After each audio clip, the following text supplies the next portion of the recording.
Hi, welcome to the first episode of Suspicious Neighbors! Tapos ayun, gusto ko lang itanong for you guys, what makes our friendship different or ewan ko, special? Ganon? As a whole? As a I would say whole. as a whole na As lang. in, yung friendship natin ngayon. Siguro for me, parang sobrang comfy na natin with each other. Na wala na tayong tinatago, ganun. Kasi alam natin na parang kapag may sinabi ka, makikinig yung isa, tapos hindi ka nila i-judge. Yeah. Ayun, for me. AKA yung mga baho. Oo, legit talaga. Yung mga sikreto.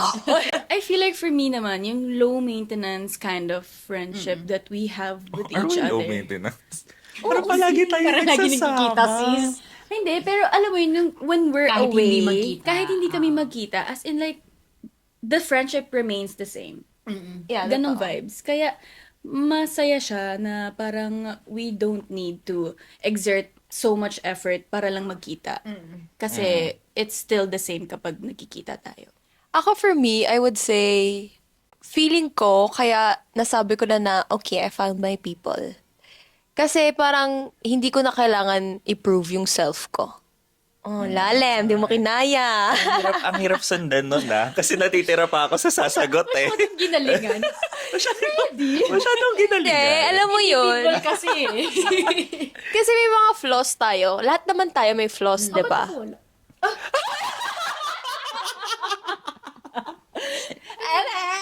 Lahat naman tayo may flaws, ganun. Pero dati, parang growing up na nabully ako and all that, parang naging conscious ako sa sarili ko. Pero dumating ako sa point na gusto ko na matapos maging conscious. Nag-start lang akong maging confident nung nakilala ko na sila. Like, nung naging ganito na kami. So, paano yung confident? Hindi mo kinaya. Yun, na parang alam kong may mali ako sometimes, may mali si Tiff sometimes, ganun. Pero, nadamay. syempre, Kanya, nagulat.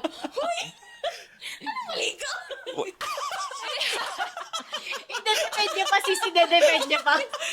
sige, Hindi. sige, perfect ka na Guys, lang. ganito lang yan. Perfect kami ni Aliana. Sila lang yung madalas nagkakamali. Hindi, pero ganun, yung parang mga little things na minsan, hindi mo tanggap. Makamove on, guys.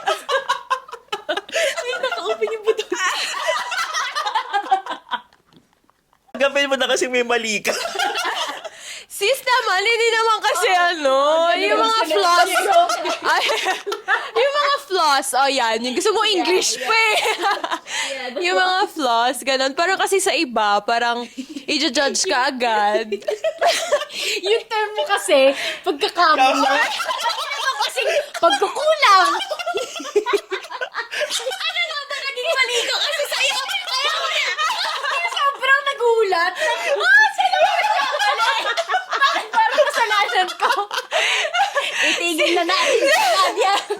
Ang nakakatawa I'm so pa. sorry. Ako may pagkakamali. Si Tiff may pagkakamali. Tapos araling, anong mali ko? Sorry na, medyo bubbles ako sa mga malalalim na Tagalog. Anyway, Oh my God. yung mga flaws, ito sums up our relationship, yun. I'm actually gonna cry.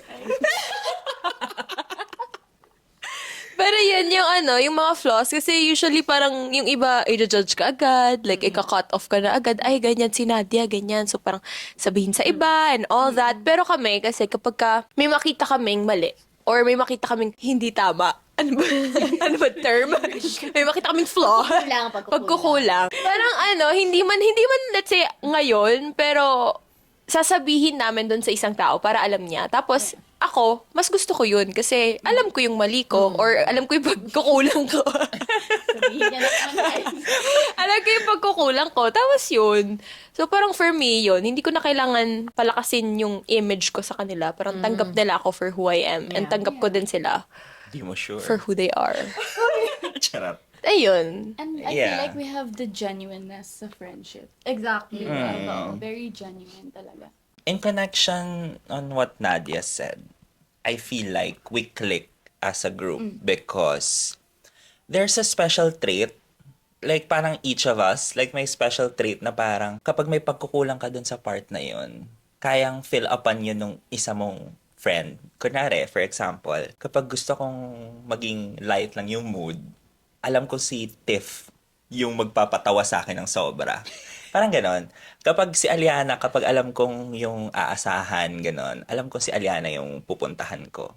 Si Nadia, alam ko na parang in terms of comfort, I mean, nakukuha ko lahat sa kanila yung comfort. Pero yung meron talagang special trait na, alam mo yung gusto mong merong sweet na person, ayan, si Nadia yan. Sweet kasi yan eh. Medyo makulit nga lang in sometimes, gano'n. Kapag may kulang sa'yo, parang kaya nilang, oo, kaya nilang fill upan. Ay, sis, tinalo mo yung akin. Ginalingan masyado. Ang galing mo doon. Na-pressure ako dito. Well, yun lang. I feel like kaya kami nagkiklik because kung ano yung kulang dun sa isa. Nagko-compliment. Oo. Yeah. Nagko-compliment. Ayun, yun yung parang pinakamagandang term. Di pala kulang. Nagko-compliment. Complementing friendship. Yeah. So, yun yung na-appreciate ko and na-love ko sa friendship namin. Kaya ako nasabi na, okay, I found my people. And that is it. Yun yung history ng friendship namin. We hope you guys enjoyed this first episode. True. If meron pa kayong questions, just comment down below. Yeah, If, Let us know. yeah. Kung sa meron man YouTube, kaming pagkukulang. Hindi pagkakamali, guys. kami, sabihin nyo din. Pagkukulang. Oo, pag may mali kami, ako wala. Sila may... kapag wala kayo napulot na aral dito, tawa lang kasi kami talaga ng tawa. Ibig sabihin, welcome to our friendship. Tumawa na lang din kayo. With that being said, I hope you guys enjoyed this episode. Follow us on our social media channels. We're gonna link it down below. And this is Marcus. Aliana. Nadia, Tiff. And this is Suspicious Neighbors! See you guys!